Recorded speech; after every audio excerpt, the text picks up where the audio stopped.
It's been almost 9 years since 21-year-old Northport woman was abducted from her home and murdered. Several 911 calls were made by witnesses and Denise Amber Lee herself, but an error in the way those calls were handled is largely blamed for her not being rescued. While on the phone with dispatchers, Lee identified landmarks as her abductor, Michael King, continued driving.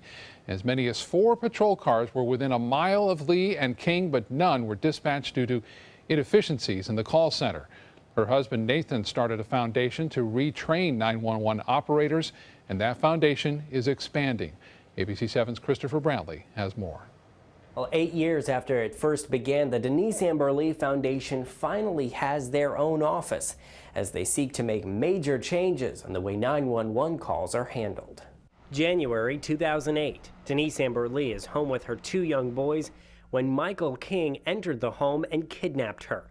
A few hours later, Denise Lee's husband suspected something was wrong. I was on my way home from work. It was about a 25-minute drive, and I tried calling her 7 times. Denise Lee never answered. Nathan called 911 and reported his wife missing. A few hours later, more 911 calls were made.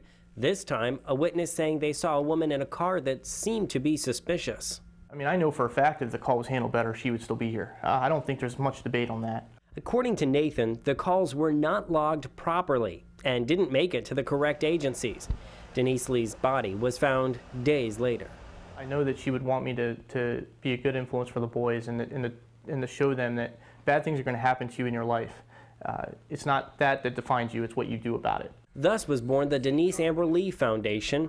Today, Nathan, the CEO, travels the country training 911 operators how to handle cases like his wife's. We go over the event and what happened to Denise and that night, and we break down all the things that went wrong and what should have been done right.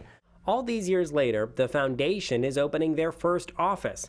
What little is on the walls now have been donated by Denise Lee's parents and others in the community, and more is expected to come.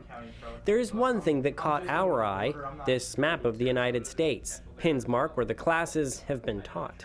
I've taught the class in 36 states, and I've been to 47 states, which is pretty cool. Mark Lee is Nathan's father. He's also the foundation's vice president. Do you feel like you guys have made a difference? Yes, the industry tells us we have. Nathan's map continues to grow. On Wednesday, he'll travel to Statesville, North Carolina, where he'll do 2 classes with their 911 operating center. In Northport, Christopher Brantley, ABC 7, your Suncoast News.